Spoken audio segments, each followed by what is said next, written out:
Avez-vous déjà ressenti cette sensation profonde, presque viscérale, que quelque chose ne va pas dans une relation? Comme si une voix intérieure essayait désespérément de vous alerter? Aujourd'hui, nous plongerons dans les profondeurs de la psychologie jungienne pour comprendre les signes que la vie nous présente lorsqu'il est temps de nous éloigner de quelqu'un. Dans cette vidéo, nous révélerons les signes qui, selon Carl Jung, indiquent qu'une relation a atteint la fin de son rôle dans notre cheminement.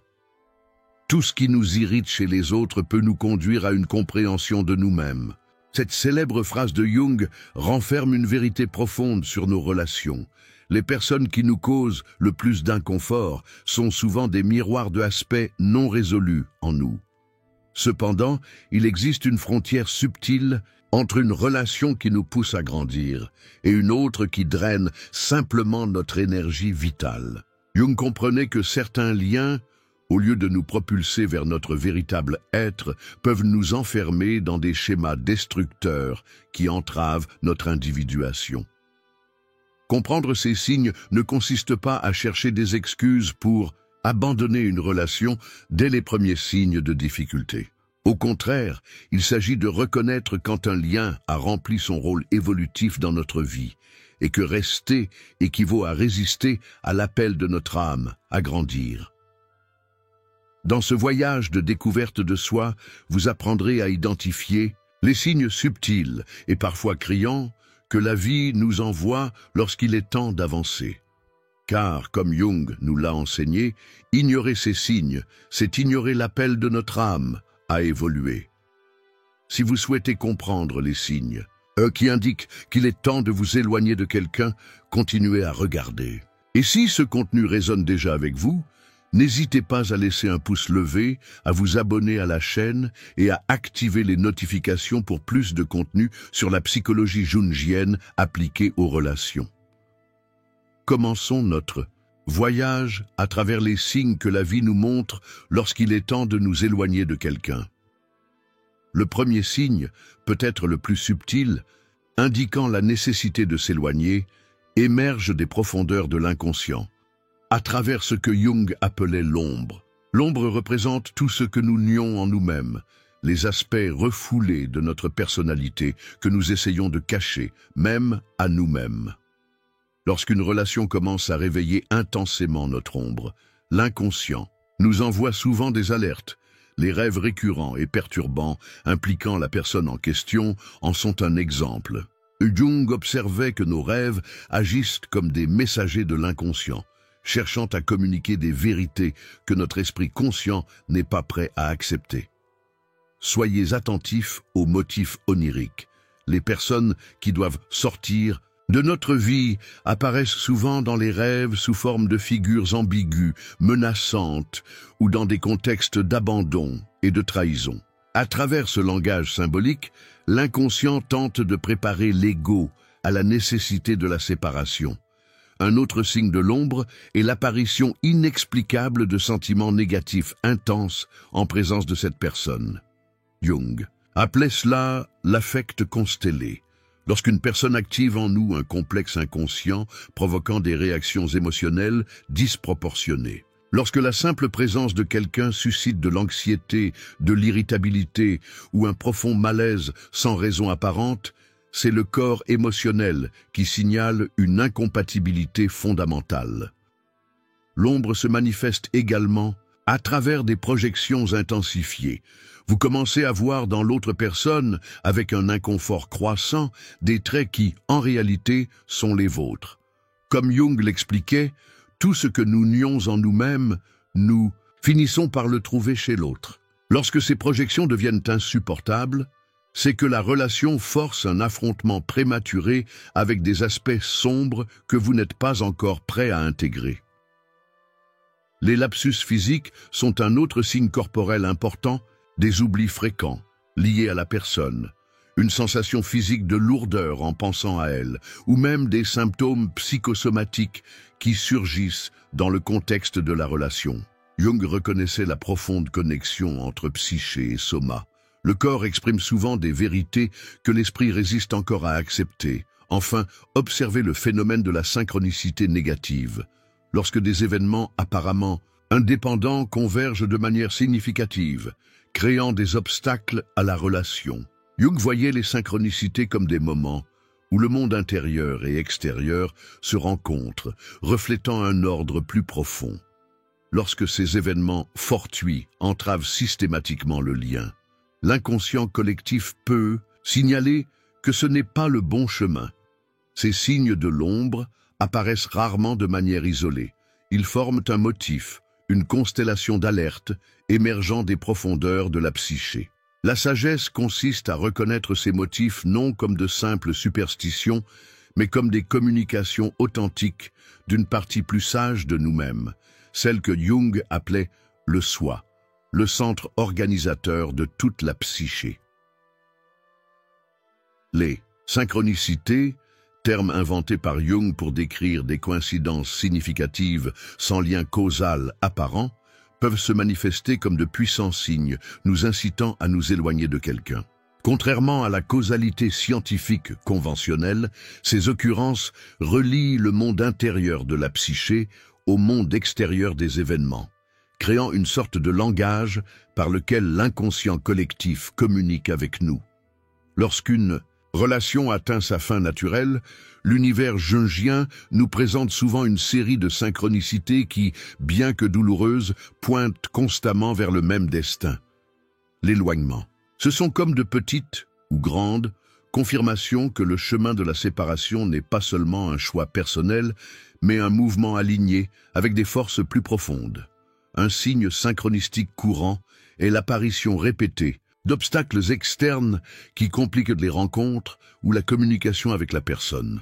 Des plans annulés pour des raisons improbables, des séries de malentendus inexplicables, ou une technologie qui échoue mystérieusement lors des tentatives de contact. Pris isolément, chaque événement pourrait être considéré comme un simple hasard. Cependant, Jung nous a appris à observer le motif émergent, la constellation d'événements qui, pris ensemble, révèlent une intention plus profonde de la psyché. Un autre phénomène synchronistique révélateur est la rencontre fortuite avec des personnes, des livres ou des informations qui éclairent des aspects problématiques de la relation dont vous n'aviez pas conscience.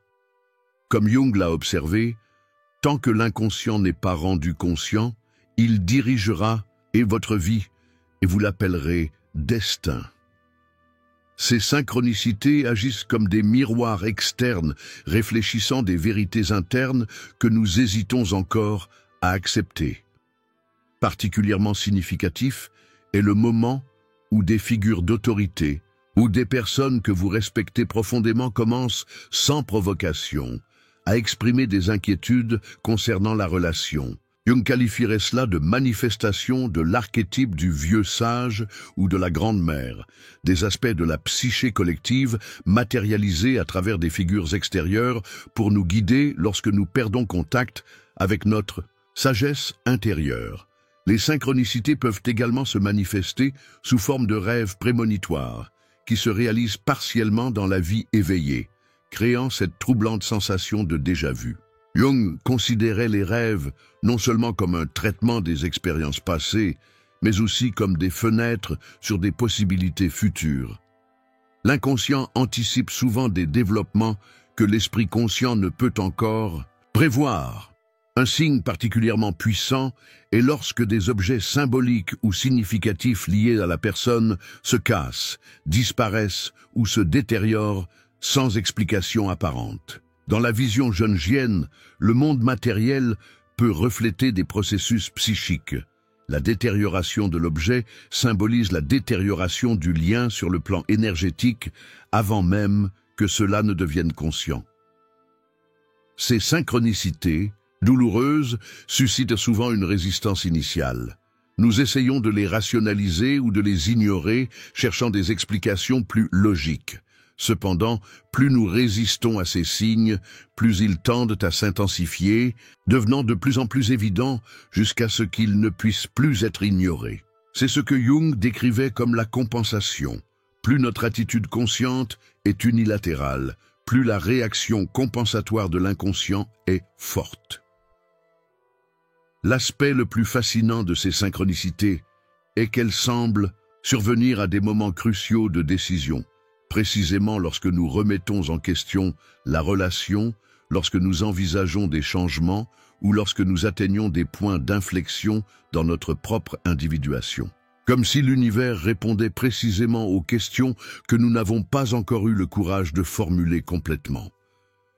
Reconnaître ces motifs synchronistiques ne signifie pas se soumettre à un déterminisme fataliste, mais plutôt développer ce que Jung appelait la fonction intuitive, la capacité de percevoir les motifs sous-jacents de la réalité en alignant nos choix conscients avec le flux plus profond de la vie psychique.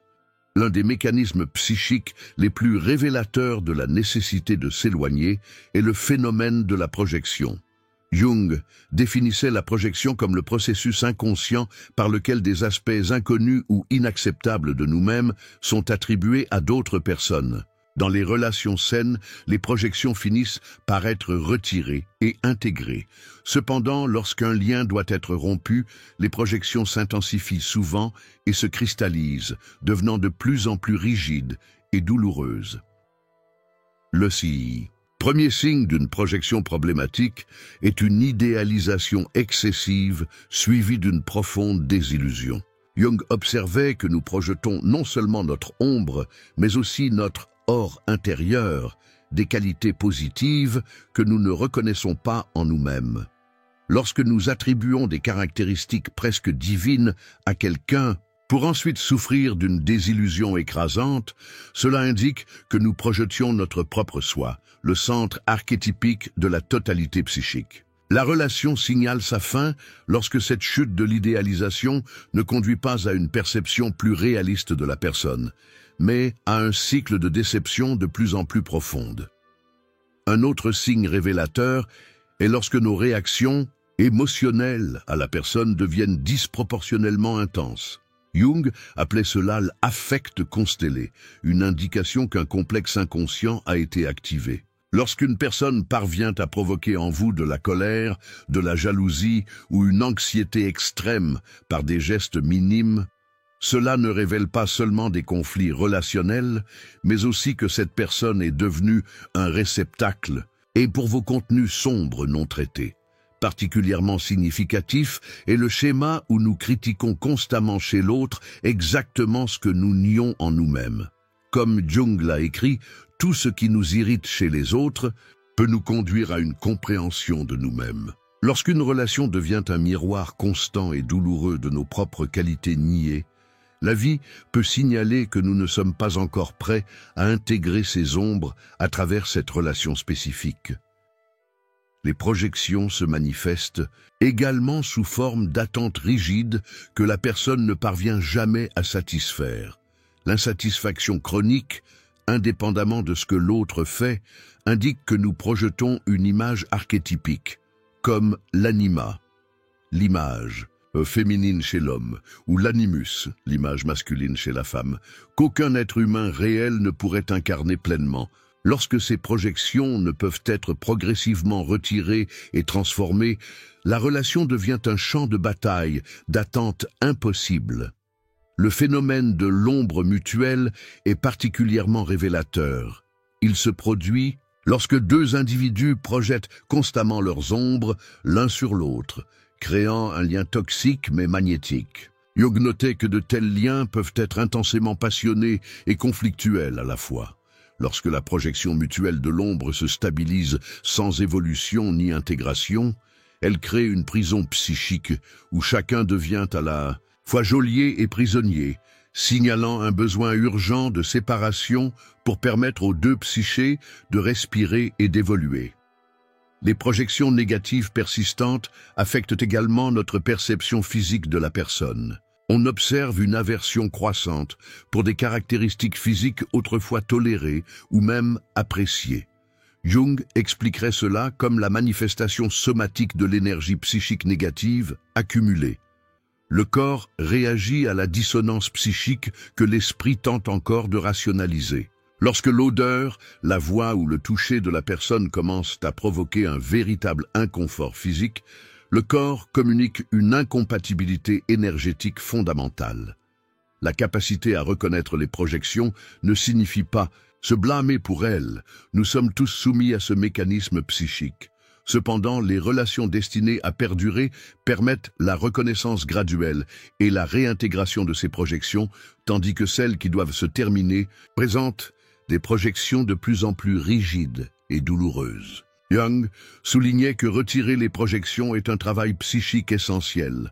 Lorsque cela devient impossible avec une personne donnée, la vie signale que ce n'est pas le miroir approprié pour votre stade actuel d'individuation. Comme Jung l'a profondément compris, la rencontre de deux personnalités est comme le contact de deux substances chimiques. S'il y a une réaction, les deux sont transformés. Lorsque cette transformation mutuelle cesse ou devient purement destructrice, les projections cristallisées cessent d'être des instruments de croissance pour devenir des chaînes qui empêchent chacun d'avancer dans son propre voyage d'intégration psychique. Le processus d'individuation, concept central de la psychologie analytique de Jung, représente le voyage psychologique vers un individu complet et intégré. Le chemin pour réaliser le potentiel unique de la personnalité. C'est une trajectoire de découverte de soi, au cours de laquelle la personne intègre progressivement des aspects conscients et inconscients, aboutissant à un état que Jung appelait le soi réalisé. Cependant, tous les liens relationnels ne favorisent pas ce processus vital. Certains, en réalité, l'entravent systématiquement. Un signe indéniable de la nécessité de s'éloigner est lorsqu'une relation empêche constamment votre processus d'individuation. Jung observait que certains liens peuvent nous enfermer dans des schémas répétitifs qui ne servent qu'à renforcer l'ego familier au lieu de le pousser à s'élargir. Comme il l'écrivait, la personnalité ne peut se développer incorrectement si la personne ne choisit pas son propre chemin. Toutes les autres voies ne sont que des conventions. Les relations qui exigent le sacrifice de parties essentielles de qui vous êtes ou de ce que vous devenez envoient un signal clair. Jung considérait le sacrifice d'aspects fondamentaux du soi, non comme un amour authentique, mais comme une automutilation psychologique. Lorsque vous réalisez que vous réprimez systématiquement vos talents, aspirations, valeurs ou expressions authentiques pour maintenir l'harmonie dans la relation, la vie signale un désalignement fondamental avec votre chemin d'individuation. Particulièrement, révélatrice est la résistance constante du partenaire à votre croissance. Jung notait que les relations destinées à perdurer évoluent ensemble.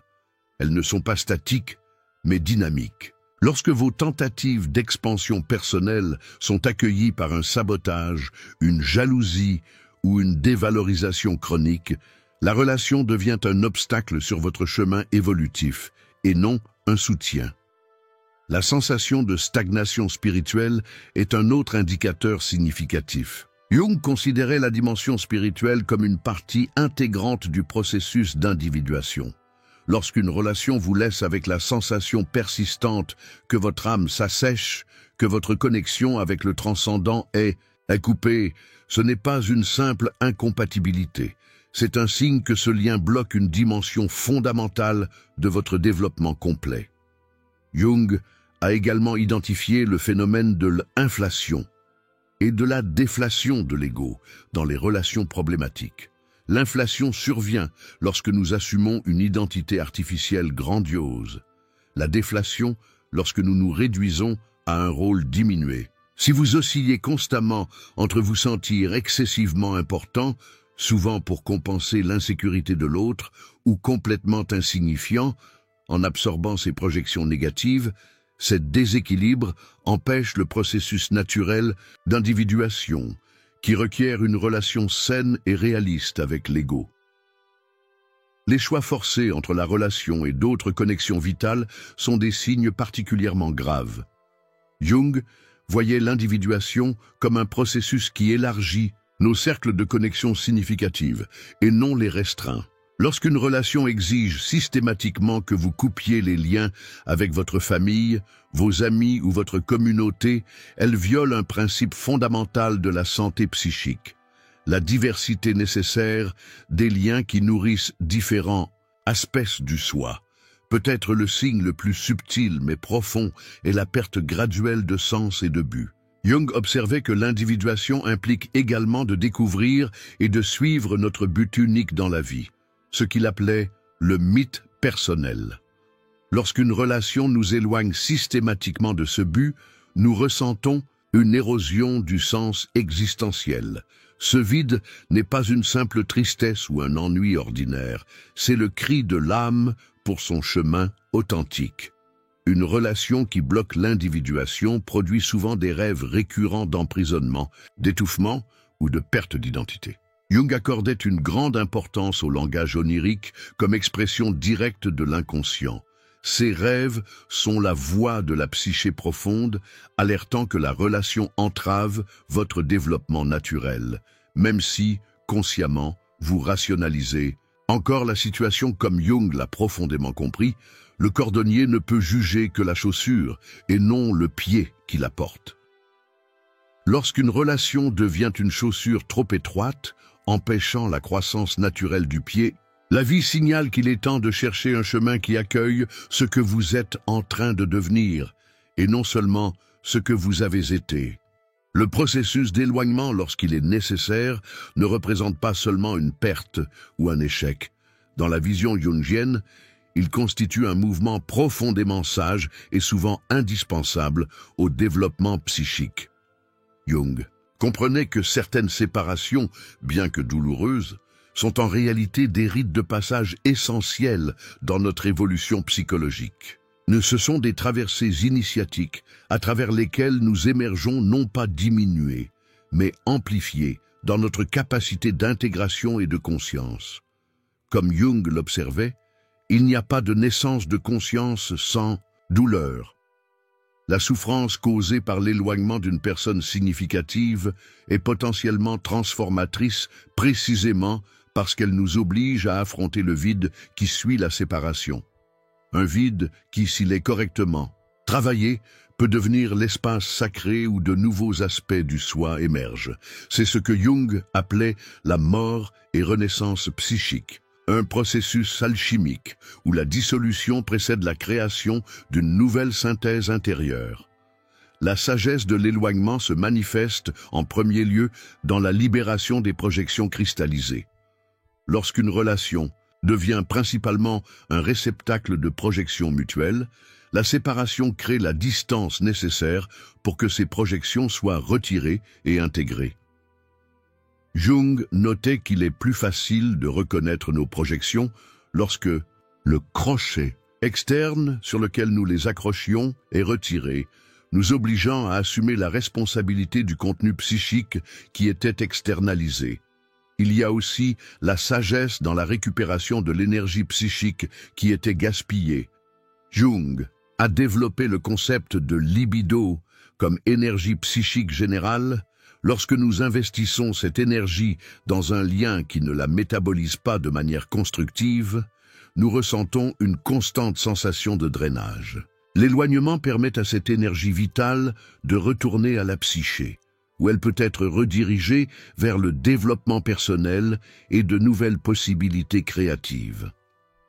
Un autre aspect transformateur de l'éloignement est l'opportunité de confronter directement nos complexes d'attachement et de dépendance. Jung a identifié que de nombreuses relations problématiques activent des schémas infantiles d'attachement, maintenant la personne dans un état régressif. La douleur de la séparation, bien qu'aiguë, force la confrontation avec ces schémas, offrant la possibilité de les faire évoluer vers la maturité et l'autonomie psychologique. La sagesse de l'éloignement se manifeste également dans le phénomène que Jung appelait énantiodromia, le principe selon lequel tout extrême finit par se transformer en son opposé. Les relations devenues excessivement fusionnelles ou codépendantes génèrent souvent, à travers l'éloignement, une opportunité de développer leur pôle opposé, une individualité saine. C'est comme si la psyché cherchait naturellement l'équilibre que la relation empêchait. L'expérience de solitude, qui suit souvent l'éloignement, possède sa propre sagesse alchimique. Jung considérait la capacité à être véritablement seul comme un prérequis pour des relations authentiques.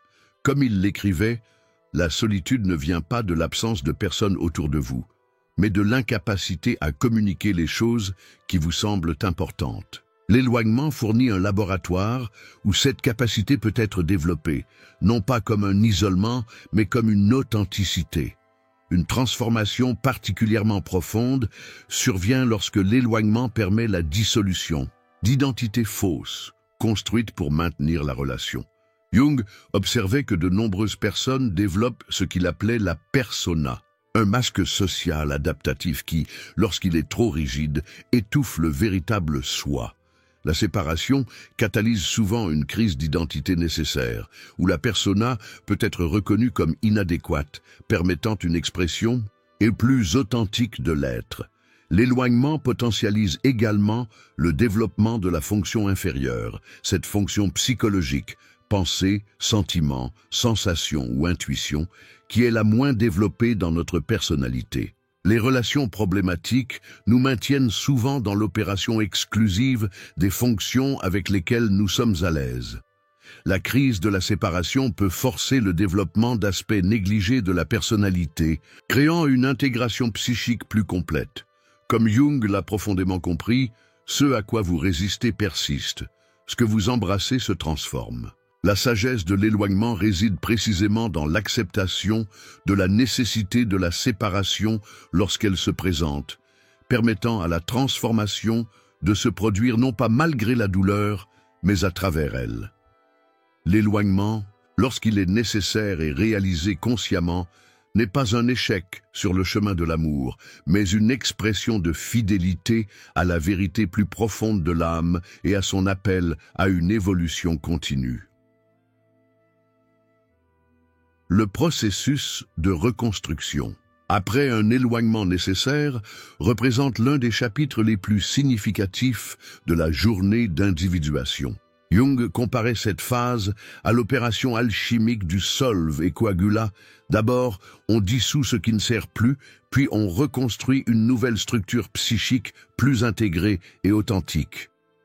Cette reconstruction n'est pas une simple récupération, mais une véritable transmutation psychologique, où les éléments dispersés par la séparation se réorganisent dans une constellation psychique plus évoluée. Jung observait qu'après des séparations significatives, la psyché entre naturellement dans un état qu'il appelait nigredo, l'obscurité alchimique, une période de désorientation et de chaos interne apparent. La nuit obscure de l'âme n'est pas une punition pour la croissance, mais son annonce, écrivait Jung, reconnaissant que cet inconfort n'est pas pathologique, mais un précurseur nécessaire du renouveau. Le premier pas dans la reconstruction consiste donc à ne pas résister à cette phase de déconstruction de l'identité autrefois liée à la relation. La reconstruction jungienne commence par ce que Jung appelait le confrontation avec l'ombre.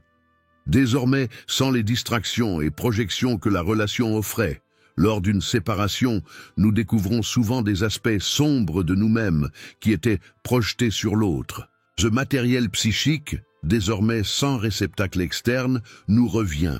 Le travail essentiel à ce moment est de reconnaître et d'intégrer ces projections récupérées, non pas comme des défauts personnels, mais comme des parties légitimes de la totalité psychique. Particulièrement profond dans cette phase est le sauvetage de ce que Jung appelait les images de l'âme, les représentations intérieures du féminin chez les hommes, anima, et du masculin chez les femmes, animus. Les relations problématiques déforment souvent ces images archétypiques, les fixant dans des schémas immatures. La période suivant l'éloignement offre une opportunité rare de restructurer ces images internes, les faisant évoluer vers des formes plus matures qui permettront par la suite des relations plus saines et équilibrées. Un aspect crucial de la reconstruction est ce que Jung appellerait la réappropriation des projections. Le processus de reconnaître que les qualités que nous attribuions exclusivement à l'autre sont, en réalité, des potentiels en nous-mêmes. Tout ce qui nous irritait chez les autres nous conduisait à une compréhension de nous-mêmes. Et n'écrivait Jung. En réintégrant ces projections, nous découvrons des capacités que nous ignorions posséder. L'autonomie, là où il y avait de la dépendance. La force, là où il y avait de la fragilité. Ou l'amour, là où il y avait de la dureté. La reconstruction implique également ce que Jung appelait le développement de la fonction inférieure, celle des 4 fonctions psychologiques, pensée, sentiment, intuition ou sensation, que nous avons le moins développées. Souvent, les relations problématiques nous maintenaient dans l'opération principale des fonctions déjà maîtrisées, tandis que la fonction inférieure restait sous-développée. La période après l'éloignement force souvent le développement de cette fonction négligée, créant une personnalité plus équilibrée et polyvalente. Jung identifiait le phénomène de l'inflation de l'ego comme un risque dans ce processus de reconstruction.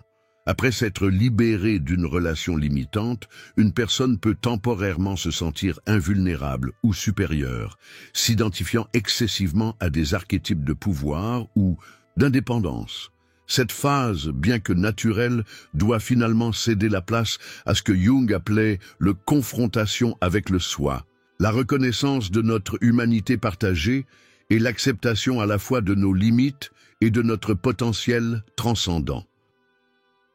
La reconstruction jungienne après l'éloignement passe souvent par ce qu'il nommait le processus symbolique, la création ou la rencontre de symboles puissants qui représentent l'identité émergente. Les rêves, les synchronicités et les attirances pour certaines images ou récits durant cette période ne sont pas aléatoires, mais des expressions de la psyché cherchant à consolider une nouvelle structure.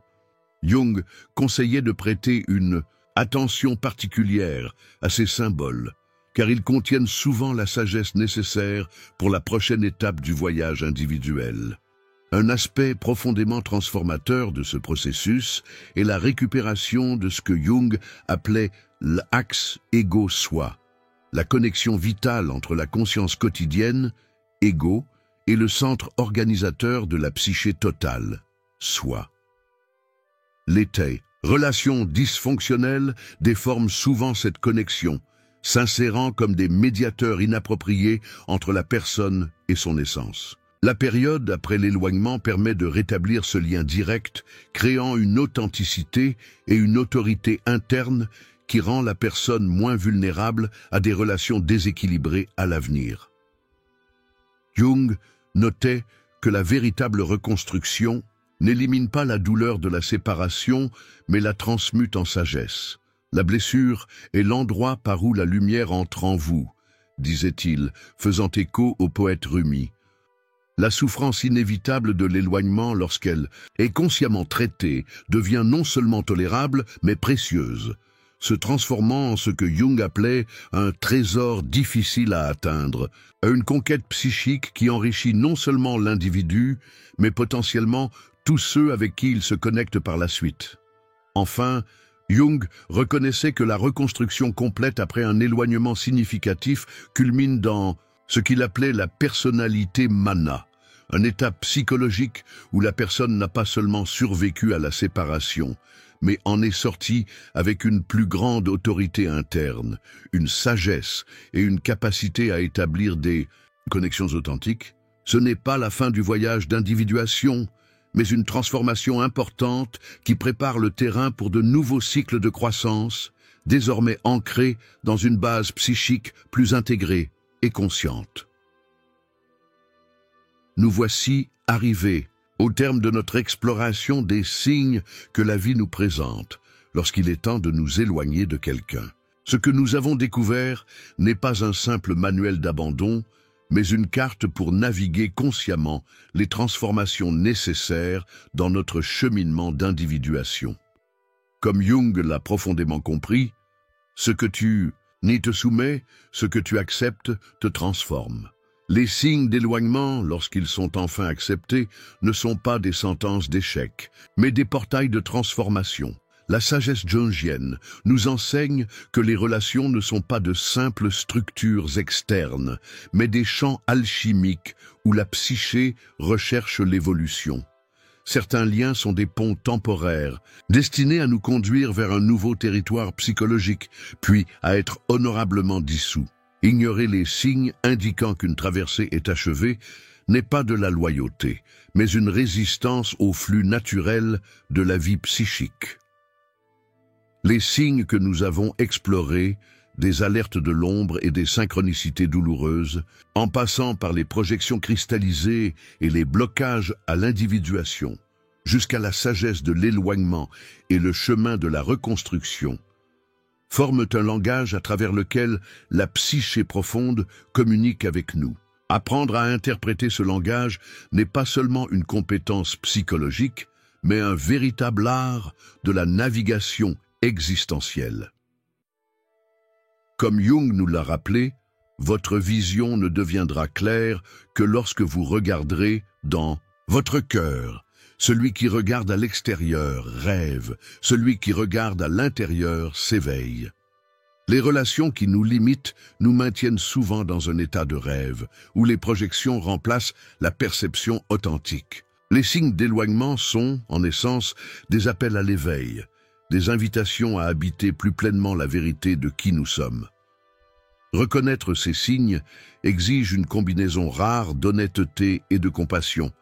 L'honnêteté, pour voir la vérité au-delà des illusions confortables, et la compassion pour honorer à la fois son propre voyage et celui de l'autre. Même les séparations nécessaires peuvent être menées avec dignité et respect pour la sacralité du lien qui a existé. Comme Jung l'a observé, là où il y a de l'amour, il n'y a pas de volonté de pouvoir. Et là où le pouvoir prédomine, l'amour fait défaut. Le courage de répondre aux signes d'éloignement ne vient pas de l'hostilité ou du ressentiment, mais d'un engagement profond envers l'authenticité. Jung définissait le courage non comme l'absence de peur, mais comme le jugement que quelque chose est plus important que la peur. Lorsque nous comprenons qu'ignorer ces signes revient à trahir notre propre chemin d'individuation, nous trouvons la force nécessaire pour faire ce pas difficile.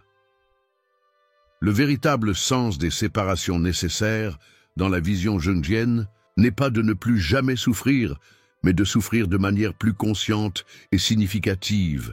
Il s'agit de transformer la souffrance inévitable de la condition humaine en un véhicule de compréhension et de croissance. Comme Jung l'a écrit, il n'y a pas de guérison sans compréhension préalable. Comprendre les signes d'éloignement est le premier pas pour guérir non seulement des relations spécifiques, mais aussi notre relation fondamentale avec la vie elle-même. En concluant cette vidéo, l'invitation n'est pas de chercher des séparations impulsives, mais de développer une sensibilité aux signes que la vie nous présente continuellement. Cette sensibilité ne diminue pas notre capacité d'engagement et de loyauté. Au contraire, elle l'ancre dans la vérité plutôt que dans la peur, dans la conscience plutôt que dans la compulsion. Les relations qui nourrissent véritablement notre individuation émergent précisément de cette base d'authenticité. La question finale que nous vous laissons pour votre réflexion est simple, mais profonde. Quel signe la vie vous montre-t-elle que vous résistez encore à reconnaître? Quel appel à la croissance avez-vous repoussé par peur de l'inconnu?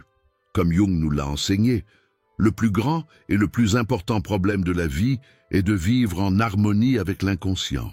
Peut-être que les signes d'éloignement sont, en fin de compte, des invitations à cette harmonie plus profonde.